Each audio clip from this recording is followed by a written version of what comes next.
Hello everyone, welcome to the online platform of Dhruv Ved Academy. तो बच्चों, आज मैं एक फिर से नया सेशन लेके आया हूँ जिसमें आईआईटी जैम के 2025 के टॉप 100 के जो टॉपर बच्चे हैं उनसे मैं बातचीत करूँगा कि उन्होंने कैसे प्रिपरेशन करी, उनकी स्ट्रेटजी क्या थी। फिर से ये सेकेंड शो है। पहला शो आप लोगों ने देखा होगा रैंक 10th और 14th रैंक का, जिन बच्चों ने आपको बहुत अच्छे गाइड किए। आपके अपकमिंग एग्जाम्स के लिए जो तैयारी है वो कैसे होनी चाहिए उनके बारे में उन्होंने आपको समझाया। तो आज का सेशन भी है, सेकेंड हाफ है ये, जिसमें मैं उन बच्चों से मुलाकात कराने जा रहा हूं जिन बच्चों ने आईआईटी जैम में 71 रैंक लेके आया। काफ़ी अच्छा रैंक है और 97th रैंक के साथ बच्चा है। तो दोनों बच्चों की क्या स्ट्रेटेजी रही और वो आपको कैसे गाइड कर सकते हैं, इन सारी बातों को मैं आपके सामने लेके आने वाला हूँ। तो सबसे पहले मैं आपसे मुलाकात कराने वाला हूँ। तो सर मेरा जो था, मुझे रामकृष्ण से ही पता चला था आपके एकेडमी के बारे में। और इसके अलावा जब मैं 3rd सेमेस्टर में था तो यूट्यूब से आपका वीडियो देखता था, और 4th सेमेस्टर के बाद तभी मुझे बहुत अच्छा लगता था आपका वीडियो। वो जो बहुत बेसिक लेवल से हाई लेवल के क्वेश्चन आप कराते थे, बहुत अच्छा लगता था। फिर आपका एकेडमी ज्वाइन किया, वहाँ पर आपके जो क्वेश्चंस थे, प्रैक्टिस सेट थे, बहुत अच्छा लगा वो। आप लोगों को, कुछ बच्चों को ऑनलाइन यूट्यूब से बात पता चलता है जब वो टाइप करते हैं कोई लेक्चर कि हाँ मुझे मान के चलिए कोई नेम रिएक्शंस पढ़ना है, तो उसमें वीडियो आया, उसके बाद आप लोगों ने ये सब चीज़ें देखी। तो आप अपने जूनियर को सजेस्ट करेंगे क्या कि ऑर्गेनिक केमिस्ट्री कहाँ से पढ़ना चाहिए? एक ही प्लेटफॉर्म है, वही ध्रुव वेद एकेडमी। इसका पहले मैंने जब शुरू किया था वो जो फ्री मटेरियल्स था वो सारे कंप्लीट किए। फिर ऐसा अच्छा लगा कि मैं डाउनलोड किया और इससे स्टार्ट किया। Organic best from Dhruv Ved Academy से, ये बेस्ट है सर, एकदम से। अपकमिंग एग्जाम्स के लिए बच्चों को सजेस्ट करेंगे आप? हाँ, ये ऑर्गेनिक के लिए एकदम डाउट क्लियरिंग भी रहता है। मैंने एक वीडियो कंप्लीट होने के बाद ज़्यादातर डाउट नहीं रहता है सर की वीडियो है, जेन्युइन से बता रहा हूँ सर। ठीक है सैन, आप क्या कहना चाहें? सर मेरा भी इसके बारे में सेम ही ओपिनियन है। और सच कहूँ तो मैंने ऑलरेडी बहुत सारे अपने जूनियर्स को रिकमेंड भी किया है कि आप यहाँ से कर सकते हैं, बहुत अच्छे पढ़ाते हैं। और मैं अगर बोलूँ तो मैं नेट गेट के लिए भी आपके साथ फिर से जुड़ना चाहता हूँ। तो मैं थोड़ा सा एक और आउट ऑफ द बॉक्स सवाल पूछना चाहता हूँ कि जैसे बहुत बच्चे केवल पढ़ाई के बारे में सोचते हैं। तो जैसा कि मैं आपको बता दूं, सयान जो हैं वो दोनों बहुत अच्छा फुटबॉल खेलते हैं, कॉलेज टीम के कैप्टन भी हैं और स्पोर्ट्स भी मैनेज करते हैं। तो क्या सयान बताइए कि पढ़ाई के साथ साथ स्पोर्ट्स वगैरह में क्या मतलब, क्या वो आपको एक अच्छा पढ़ने में एक स्ट्रेंथ देता है स्पोर्ट्स वगैरह जब आप खेलते हैं? तो हाँ, वही एक बात। आप वो जो डिस्ट्रैक्शन वाला पूछ रहे थे, मुझे जब लगता था अच्छा नहीं लगता था मन, वही कॉलेज से घर आया, हॉस्टल आया, तो जब मन नहीं था तो खेलने चला जाता हूँ। मेरे रूम में फुटबॉल, क्रिकेट, बैट रखा है सब। जब भी मन नहीं था, मन नहीं पड़ता पढ़ाई में, जब मन नहीं लगता था तो वो लेकर शुरू हो जाता था। वाह, ये मेरा डिस्ट्रैक्शन को सुधारने के। तो अच्छा, मतलब आप सोचते थे कि डिस्ट्रैक्ट जहाँ पे हो रहे हैं उसको स्पोर्ट्स में दिमाग लगा लो, हाँ, थोड़ा सा उससे मोटिवेशन मिल जाए। वही। अच्छा, तो सैन अभी कोई स्पोर्ट्स पसंद करता है खेलना? हाँ सर, मैं फुटबॉल खेलता था, लेकिन बहुत पहले खेलता था, अब नहीं खेलता हूँ। तो स्पोर्ट्स थोड़ा बहुत हाँ खेलते हैं, लेकिन इनका स्पोर्ट्स देखने में मजा आता है। तो ये लोग जब खेलते हैं हम लोग चले जाते हैं, खेल देखते हैं। होना चाहिए। खास करके हमारे तो डिपार्टमेंट में हमेशा डिपार्टमेंटल कंपटीशन लगा रखता है स्पोर्ट्स में। तो वहाँ पे जो चीयरिंग करना खेलने से ज़्यादा अच्छा लगता था। जब ये लोग खेलते थे लगता है हम लोग ही गोल कर रहे हैं। क्या बात है, सही, बहुत बढ़िया। जिसका मतलब स्टडी के साथ साथ स्पोर्ट्स को भी थोड़ा सा शामिल किया जाए ताकि जो माइंड का डिस्ट्रैक्शन कभी होता भी हो तो उसको थोड़ा हम लोग अच्छे से कंप्लीट कर पाए। ठीक है। तो एक और बात जो मैं पूछना चाहूँगा आप लोगों से कि एक बच्चा मुझसे पूछता रहता है कि सर कितना देर पढ़ना चाहिए, मतलब एक कोई शेड्यूल होना चाहिए। तो आपने अच्छा रैंक हासिल किया है, तो आप क्या सजेस्ट करेंगे जो जूनियर बच्चे हैं उनको अपना प्रिपरेशन कैसे शुरू करना चाहिए, कैसे मतलब आगे बढ़ाना चाहिए, वो आपके नज़रिए से कैसे स्टार्ट करना चाहिए और क्या क्या आपका डेली रूटीन क्या क्या होना चाहिए? सेमेस्टर एग्जाम के साथ साथ इनको कैसे हैंडल किया जाए, आपका एक्सपीरियंस क्या रहा? हाँ, मैं खेलता था बहुत, पर मेरा जो एक स्ट्रेटजी था टच में रहना, ये बहुत बड़ी चीज़ है। 3rd सेमेस्टर जब मैं स्टार्ट किया ये एग्जाम के लिए प्रिपरेशन, मैं खेलता भी था, टच में रहता था। और जो मेरा कॉलेज का जो सिलेबस है वो बहुत हेल्प किया, बहुत। हम कॉलेज में जो 5th सेमेस्टर लास्ट सेमेस्टर का जो सिलेबस है वो मायने नहीं रखता। 5th सेमेस्टर ही हमारा जैम का सिलेबस खत्म हो जाता है। कॉलेज के 5th सेमेस्टर में पूरा जैम का सिलेबस खत्म हो जाता है। वो बहुत हेल्प किया। और टाइमिंग हम लोगों को, हम मिशन में आप लोग जानते ही होंगे, हमका फिक्स टाइमिंग रहता है। इतने बजे प्रेयर, इतने बजे खाने जाना, वो तो टाइम फिक्स रहता है हमारा। ऐसा हो जाता है, हाँ, प्रॉपर शेड्यूल हो जाता है। और टाइमिंग तो मतलब खुद के पास, किसी का 6 घंटे पढ़कर होता है, किसी का 8 घंटे, वो तो खुद के पास है।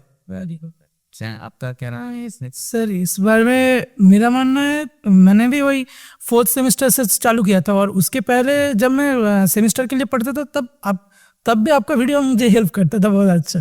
तो वो तो था, और मैंने उसे पैरेलली करने का कोशिश किया तो हो गया। और सच को तो मैं उतना ज़्यादा पढ़ता भी नहीं हूँ, थोड़ा कम पढ़ने से मुझे हो जाता है। और सबसे ज़्यादा वो शॉर्ट नोट, वो स्ट्रेटेजी, वो एग्जाम में बहुत ज़्यादा मैटर। हाँ सर, बहुत ज़रूरी। एक बढ़िया सा सवाल पूछिए बच्चों से, ताकि वो आने वाले बच्चों को मोटिवेट कर सकें। मेरा सवाल यही है कि बहुत सारे डिस्ट्रैक्शंस होते हैं, फ़ोन देख रहे हैं हम लोग, तो क्या होता है, ऐड आ जाते हैं, रील देखने लगते हैं। इंस्टाग्राम है आजकल, तो इंस्टाग्राम की दुनिया में खोए रहते हैं लोग। तो ऐसा नहीं है, मैं भी बनाती वीडियोस, बट फॉलो कर लेना।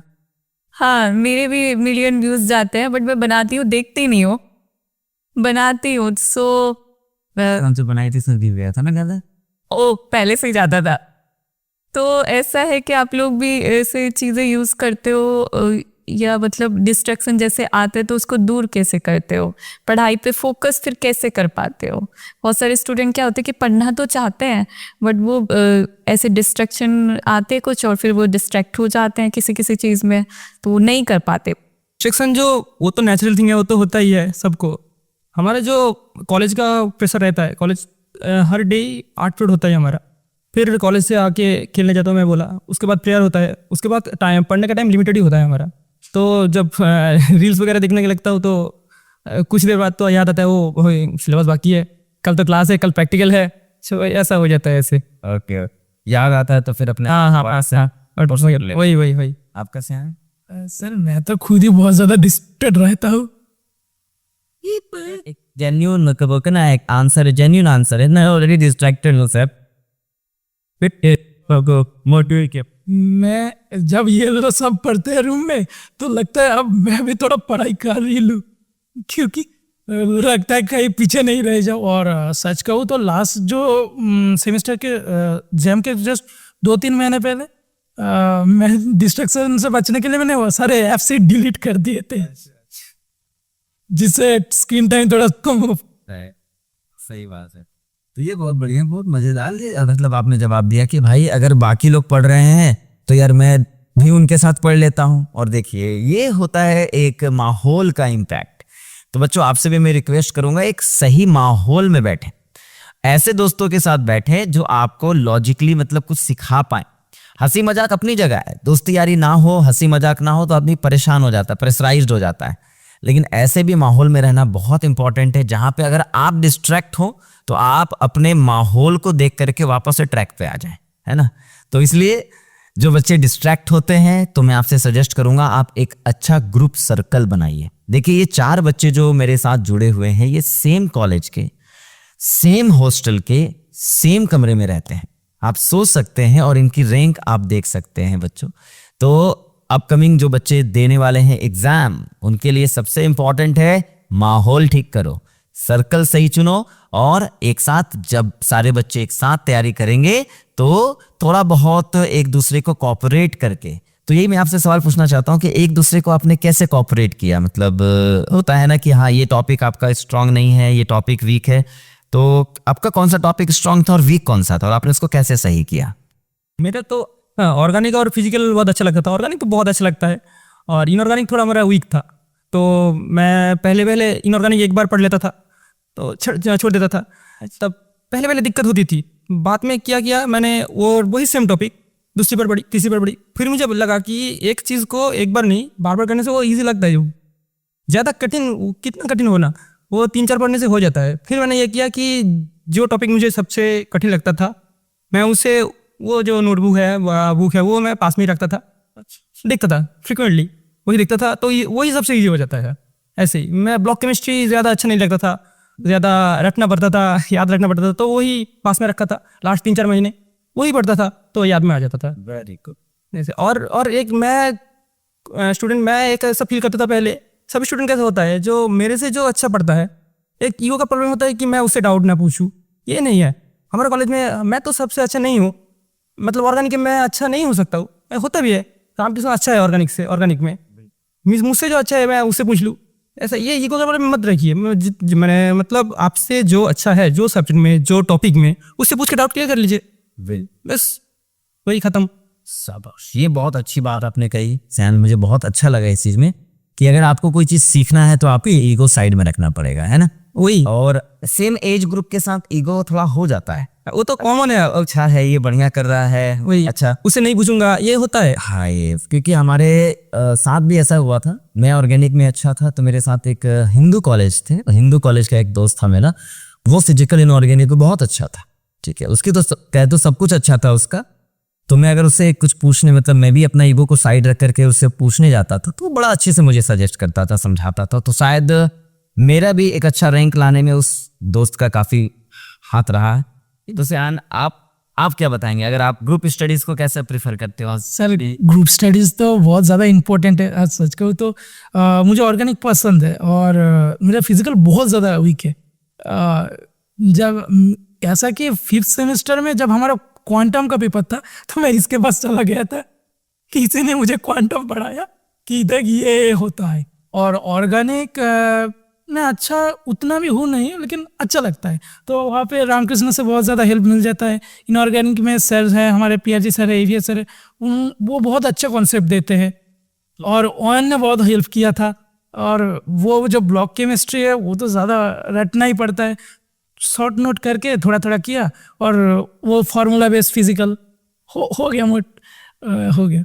बहुत बढ़िया। तो ये एक बहुत हेल्दी टॉक रहा है हमारा कि एकदम जेन्युइन बातें हम लोगों ने करी कि भैया मैं उतना बढ़िया नहीं था सर, डिस्ट्रैक्शन मेरे साथ भी था, लेकिन दोस्तों का एक अच्छा माहौल मिला जिसने सही किया। दूसरी बात सर, अगर मैं किसी चीज़ में वीक हूँ तो उसके लिए अगर कोई मेरा दोस्त जानता है चीज़ों को तो उसे ईगो हटा करके उससे बातचीत करे, उससे उसके पॉजिटिव चीज़ों को अपने अंदर, अपनी पॉजिटिव चीज़ों को उनके अंदर। तो एक गिव एंड टेक पॉलिसी जो है वो पढ़ाई में बहुत कारगर साबित हुआ है। चलिए, तो अब इस सेशन को बच्चों, आई होप आप इस सेशन को आपने अच्छे से समझा होगा, चीज़ों को सीखा होगा। इन बच्चों का अब कैरियर तो बन चुका है, ये अच्छे IITs में जा रहे हैं और आई होप आप लोगों का जो आगे का जर्नी है वो बहुत अच्छा रहे। अच्छी जगह से आप मास्टर्स तो कर ही रहे हैं और आगे आपका फ्यूचर भी बहुत अच्छा रहे, और DVA जितना भी आपका हेल्प कर सकती है वो आपका हमेशा हेल्प करेगी। हमारे लिए आप हमेशा एक स्टार के रूप में रहेंगे और ये चीज़ हम लोगों को बहुत अच्छा रहा कि इस बार अच्छा रैंक आया बच्चों का, क्योंकि मैं भी लगातार अपना जितना है अपडेटिंग करता रहा हूँ ताकि बच्चों जो रिसेंट एग्ज़ाम आ रहे हैं उनके पैटर्न को फॉलो करके बच्चों को पढ़ाना ये बहुत इंपॉर्टेंट होता है। तो DVA ने इस बार ऑर्गेनिक केमिस्ट्री के लिए इन बच्चों को काफ़ी हेल्प किया और पर्सनली मैं ही उसमें पढ़ा रहा हूँ। अब चारू मैडम भी जुड़ गई हैं तो चारू मैम भी पढ़ाएंगी ना चारू मैम?